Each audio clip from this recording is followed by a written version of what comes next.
Oi, gente, estamos de volta e hoje é quinta-feira, deveria ser aula de português, né? Mas aí eu vou dar geografia porque ontem estudamos só história, tá bom?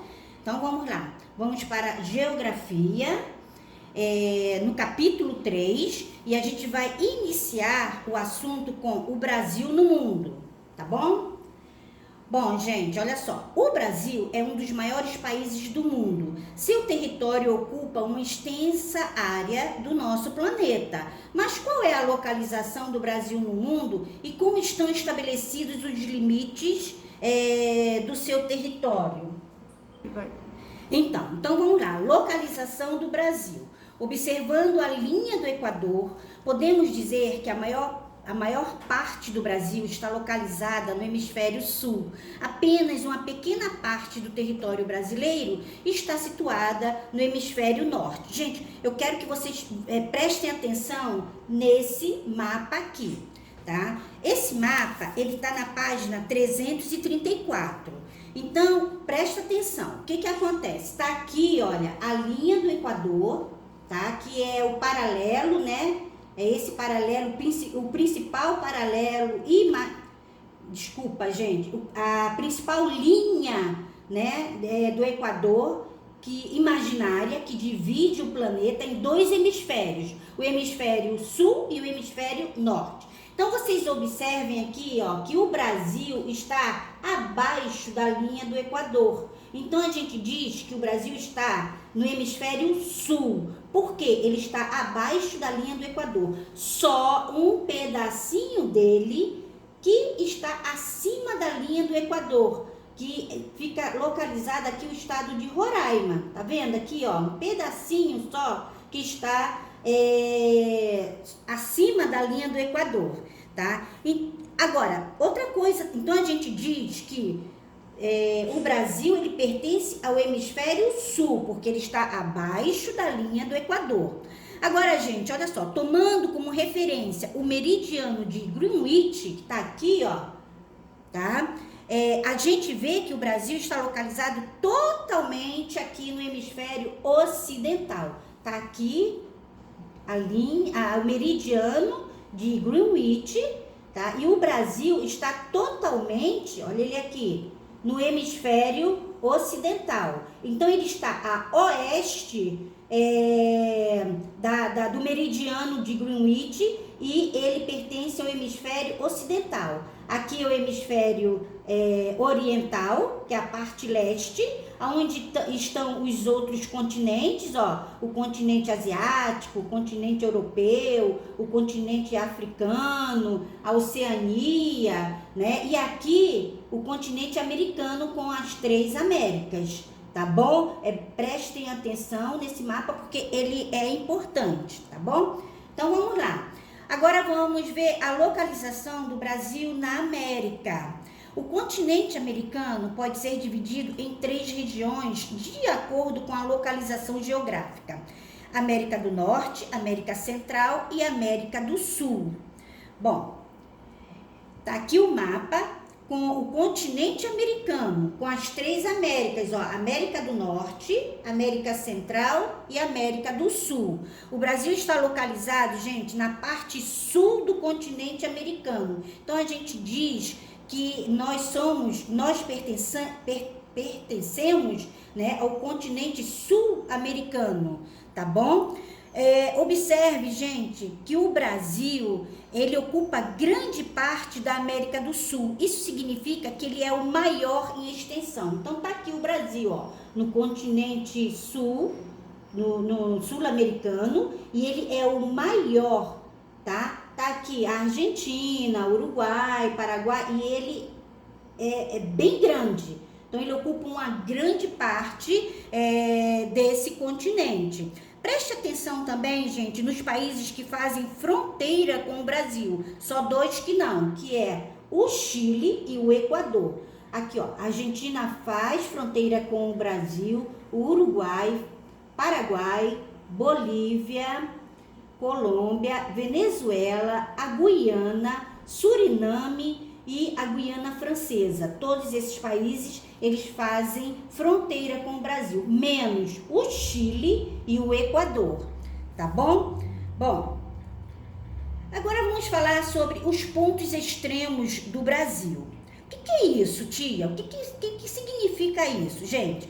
Nós chamamos de pontos extremos os lugares situados nas extremidades de um território. As extremidades estão aqui, ó.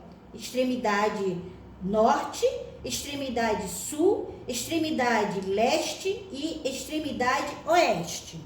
Então, a partir dos pontos extremos, são definidas as medidas das maiores extensões de um território, no sentido leste-oeste e no sentido norte-sul. Então, é a partir desses pontos extremos que são medidas a distância norte-sul, leste-oeste. Bom, a gente diz que os pontos extremos do Brasil são, ao sul, o Arroio Chuí. Ao norte, aqui em cima, o Monte Caburaí. A leste, que é nessa parte daqui, Ponta do Seixas. E a oeste, Serra do Divisor ou do Catamana. Aqui, gente, olha só, eu não vou ler porque eu quero que vocês prestem atenção em cada característica de cada ponto extremo, tá? A característica do lugar, por exemplo, aqui em cima, o ponto extremo norte, né, pega o estado de Roraima. Já aqui no leste, né, pega a Paraíba, o ponto extremo aqui no finalzinho da Paraíba, fazendo fronteira aqui com o Oceano Atlântico, que é banhado pelo Brasil. Aqui no sul, pega o pontinho aqui do Rio Grande do Sul e também com o Uruguai, fazendo fronteira com o Uruguai. E a oeste com o Acre, bem no finalzinho aqui do Acre. Então, esses são os pontos extremos do Brasil. Quero que vocês leiam com atenção a característica de cada um deles, tá bom? Do Monte Caburaí, do Arroio Chuí, da Serra de Contamana, que também é chamada Serra do Divisor, também da Ponta do Seixas, tá bom? Vamos lá. Então, gente, vamos falar sobre a divisão política do Brasil. O território brasileiro é composto por 26 estados ou unidades da federação e um distrito federal. Essa organização é chamada divisão política. Bom, aqui está aparecendo o mapa divisão política do Brasil. Observem que nele tem todos os 26 estados da Federação do Brasil, mais o Distrito Federal, aonde está Brasília, tá? Nesse mapa também, gente, tem a divisão por região. Região Norte, região Nordeste e região Sul, onde cada região tem seus estados e suas respectivas capitais, tá? Outra coisa também que vocês vão observar é que cada estado é representado também pela sua sigla, tá aqui, ó, Pará, PA, Amazonas, AM, Roraima, RR, tá? E tá mostrando também aqui no mapa da divisão política a capital de cada estado. Tá aqui, ó, a capital da Bahia, tá aqui Salvador. A capital de Minas Gerais, tá aqui, ó, Belo Horizonte. A capital do Espírito Santo, Vitória, tá? Então, só relembrando, esse mapa, ele é composto por 5 regiões, cada região com os seus estados, a região norte com 7 estados, a região nordeste com 9 estados, a região sudeste com 4 estados, a região sul com 3 estados e a região centro-oeste com 3 estados e o Distrito Federal, aonde fica Brasília, tá? Bom, agora nós vamos para outro assunto. Vamos falar sobre Brasil, crescimento urbano e organização territorial. O crescimento da população e o desenvolvimento das atividades econômicas no Brasil, ao longo do tempo, contribuíram para a organização territorial do nosso país. Gente, que acontece? Nós chamamos de crescimento urbano, quando a gente diz, né, que o crescimento urbano, ele foi se desenvolvendo ao longo do tempo. E ele começou a crescer mais a partir da década de 1960, quando a maior parte da população brasileira passou a viver nas cidades. Observe nos mapas abaixo como foi esse crescimento. Então vamos lá, gente. Aqui na década de 40, esses pontinhos vermelhos, tá representando o crescimento da população. Olha só, observa que é bem pouco, né? Nessa década aqui, a população vivia mais na zona rural do que na zona urbana, ou seja, do que na cidade. Aí passou a década de 50 e a partir da década de 60 começou a aumentar. Tanto é que aqui já está na década de 80. Olha como é que já aumentou. Tá vendo os pontinhos vermelhos, como eles estão em bastante quantidade? Já, gente, aqui, olha, em 2010, olha como é que tá. Então, isso significa que as pessoas estavam migrando, né, de outras áreas, da área rural para as áreas urbanas. Estavam vindo para as cidades. Agora, vamos ver o que aconteceu com isso, gente. O que aconteceu nesse processo dessa migração das pessoas que moravam na área rural, vindo para a área urbana.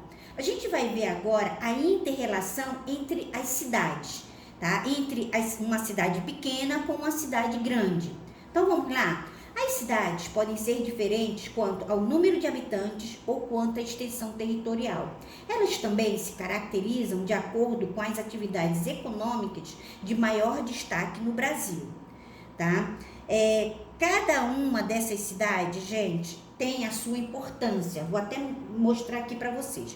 Cada uma dessas cidades aqui tem a sua importância, tá? E exerce influências diferentes sobre outros centros urbanos. Essa inter-relação entre as cidades, ela é reconhecida como hierarquia urbana, tá? O que é hierarquia urbana? É quando os moradores de uma cidade menor buscam uma melhor condição de vida ou uma oportunidade de emprego, uma escola melhor, universidade, um exame médico mais elaborado, tá? Então eles vão em busca de melhorias. Eu vou dar um exemplo e também de emprego. Agora, isso não significa que a cidade também pequena esteja em desenvolvimento. Eu vou dar um exemplo de duas cidades aqui no Rio de Janeiro, tá? Volta Redonda. A Volta Redonda é uma cidade que ela é desenvolvida. Por quê? Porque em Volta Redonda tem a indústria do aço. Então, muita gente nem precisa procurar aqui a capital do Rio de Janeiro, tá bom? Agora eu vou dar o exemplo de uma cidade pequena, tipo Mangaratiba. Quem mora em Mangaratiba, muitas vezes vem aqui para a cidade do Rio de Janeiro à procura de emprego, à procura de uma universidade, de uma faculdade, à procura de um médico mais especializado, tá? De exames mais especializados, enfim, vem à procura de alguma coisa melhor. Então, é essa a inter-relação entre as cidades. Aqui está mostrando duas cidades do Paraná, tá? Aqui tem Curitiba, que é a capital do Paraná, tá? E aqui é a cidade de Rolândia e a cidade de Londrina. Cada um com o seu crescimento, quer dizer, uma crescendo mais do que a outra, né? E quando essa outra cidade não está tão desenvolvida assim, vai para onde? Vai para o centro de Curitiba, tá bom? Então, vocês vão agora fazer as páginas, né? Os exercícios das páginas 334 a 344. E por hoje é só, gente. Um beijo para vocês. Eu estou morrendo de saudades. Amanhã é sexta-feira, é feriado, tá? Nós não teremos aula. Mas, se Deus quiser, a semana que vem pode ser que a gente volte. Se a gente não voltar na aula presencial, tá? A gente volta Eu aqui na minha casa e vocês aí na casa de vocês, tá bom? Um beijo no coração de cada um. Tchau!